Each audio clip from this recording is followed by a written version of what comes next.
15 दिवसाच्या मुलासमोरच आईचा गळा आवळून चेहरा जाळला. लव जिहादचा बळी. अकोलामधील सत्य घटना.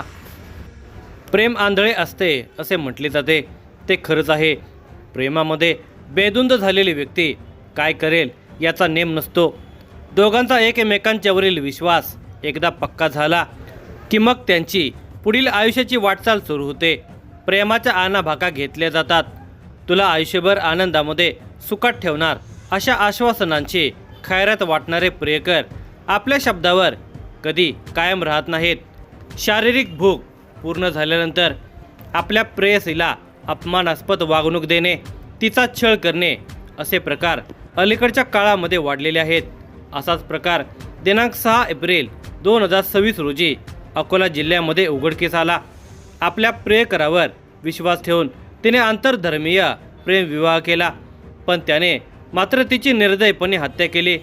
काळजाचा थरकाप उडवणाऱ्या कथेचा हा सविस्तर वृत्तांत आहे.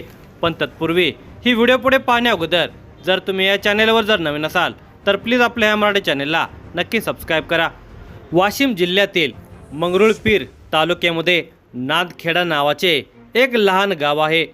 जेमतेम 3000 लोक वस्ती असलेल्या या गावामध्ये सर्व जाती धर्माचे लोक एकत्र राहतात.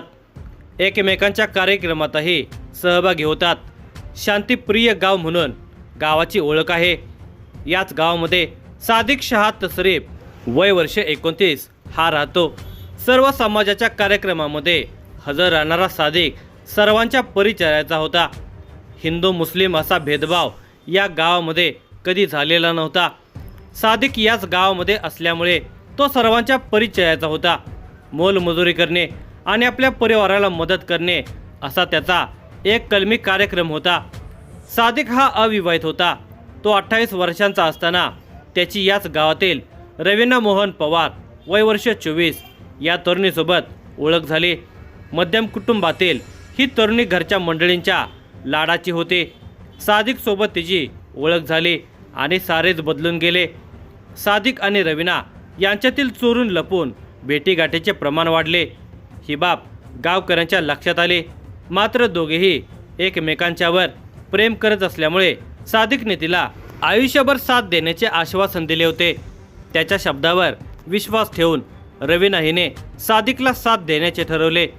सादिक हा मुस्लिम असल्यामुळे घरच्यांचा या लग्नाला तीव्र विरोध होता.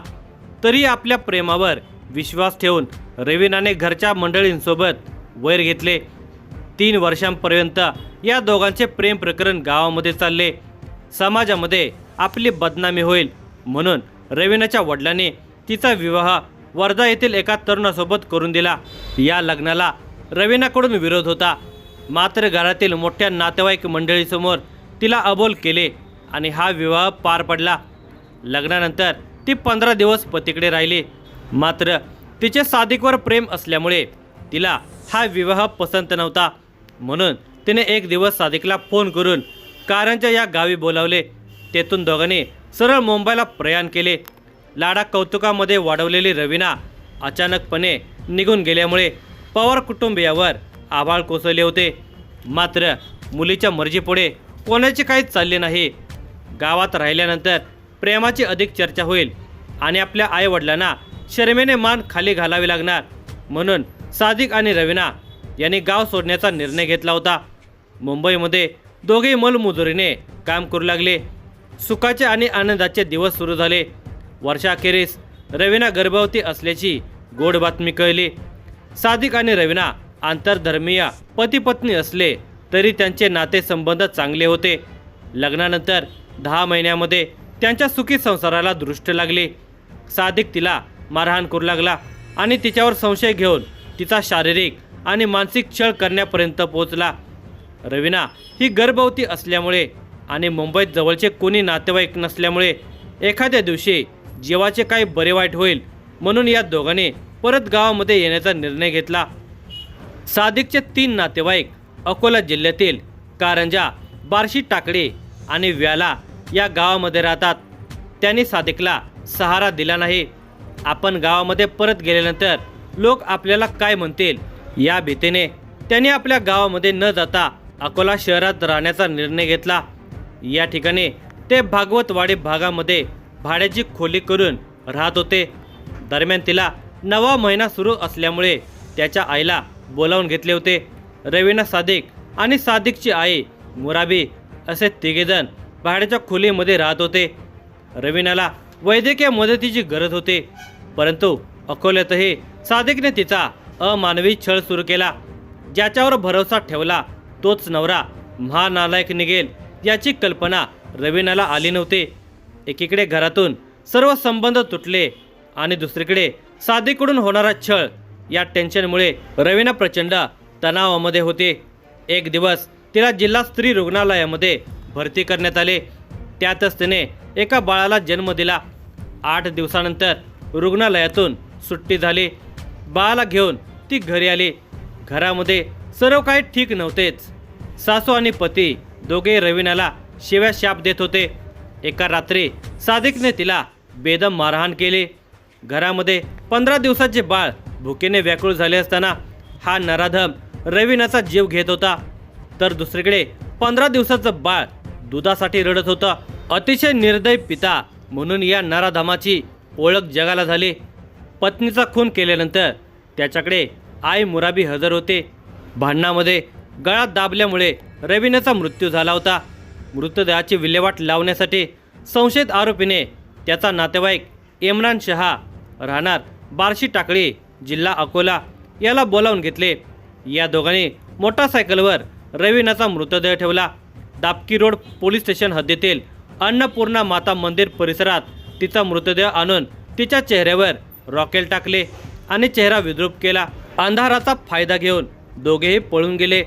अर्धवट जळालेला हा मृतदेह सकाळी परिसरातील लोकांना दिसला आणि एकच खळबळ उडाली। या घटनेची माहिती जिल्हा पोलीस अधीक्षक अर्चित चांडक आणि उपविभागीय पोलीस अधिकारी सुदर्शन पाटील यांना देण्यात आली। दापकी रोड पोलीस ठाण्याचे निरीक्षक दीपक कोळी आणि इतर कर्मचाऱ्यांनी तपासाला सुरुवात केली। परिसरातील सर्व मिसिंग रिपोर्ट तसेच बेपत्ता मुलींची माहिती पोलिसांनी घेतली। सीसीटीव्ही फुटेज तपासण्याची मोहीम हाती घेण्यात आली, मात्र कोणताही सुराग पोलिसांना मिळत नव्हता। स्थानिक गुन्हा शाखा पोलीस निरीक्षक शंकर शेळके यांची टीम आणि दापकी रोड पोलीस ठाण्याचे कर्मचारी यांनी दिवस रात्र एक करून आरोपीचा शोध घेण्याचा पूर्ण प्रयत्न केला। वर्तमानपत्रात बातम्या छापून आल्या। आरोपीचा शोध सुरू असताना त्याच्या 15 दिवसाच्या मुलाची तब्येत बिघडली। झालेल्या घटनेचा पश्चाताप आणि मुलाची बिघडलेली तब्येत या परिस्थितीत त्याने पोलिसांच्या समोर हजर होण्याचा निर्णय घेतला। आरोपी स्वतःहून पोलीस ठाण्यामध्ये हजर झाला आणि गुन्ह्याची कबुली दिली। 15 दिवसाचं बाळ घरामध्ये एकटा असताना ही घटना घडली। सासू मुराबी आणि नातेवाईक इम्रान शहा यांनी मृतदेहाची विल्हेवाट लावण्यासाठी सहकार्य केल्यामुळे या दोघांनाही आरोपी करण्यात आले। 15 दिवसांचे बाळ रडत असताना परिसरातील लोकांनाही अश्रू आवरता आले नाही। त्या बाळाला सुधारगृहामध्ये ठेवण्यात आले आहे। पोलीस अधीक्षक अर्चित चांडक, उपअधीक्षक सुदर्शन पाटील, स्थानिक गुन्हा शाखेचे पोलीस निरीक्षक शंकर शेळके यांच्या मार्गदर्शनाखाली आणि इतर पोलीस पुढील तपास करत आहेत। लव जिहादचा संशय। रवीना हत्या प्रकरणानंतर विदर्भामध्ये खळबळ उडाली आहे। हा प्रकार लव जिहादचा आहे असा आरोप हिंदुत्ववादी संघटनेने केला असून या प्रकरणाची सखोल चौकशी करण्याची मागणी केली आहे। आंतरधर्मीय आणि प्रेम प्रकरण या दोन्ही गोष्टी लव जिहादला मिळत्या जुळत्या आहेत। सादिकचे आणि कोणासोबत वैयक्तिक संबंध आहेत, तो कोणाच्या संपर्कात होता, त्याचे कॉल डिटेल्स गोळा करण्याचे काम पोलिसांच्या वतीने सुरू आहे। अकोल्यासारख्या संवेदनशील शहरामध्ये अशी घटना घडल्यामुळे कायदा आणि सुव्यवस्था बिघडू शकते, मात्र पोलिसांनी हे प्रकरण अतिशय व्यवस्थितपणे हाताळल्यामुळे शांततेला गालबोट लागली नाही। 15 दिवसांचे बाळ आता अनाथ झालेले आहे। जन्माला येऊन 15 दिवस झाले आणि आई वडील काय असतात हे समजण्याआधीच काळाने त्याला मायबापापासून कायमचे दूर केले। आईचा खून झाल्यामुळे ती आता परत येणार नाही आणि वडिलांनी गुन्ह्याची कबुली दिल्यामुळे तो शिक्षा भोगायला जाणार। यामुळे 15 दिवसांच्या या बाळाचे भवितव्य अंधकारमय झाले आहे। या प्रकरणातील आरोपी सादिक शहा याच्या प्रती परिसरामध्ये संतप्त भावना व्यक्त केल्या जात असून नागरिकांनी या गोष्टीचा तीव्र शब्दात निषेध केला। आरोपीला फाशीची शिक्षा द्यावी अशी मागणी होत आहे।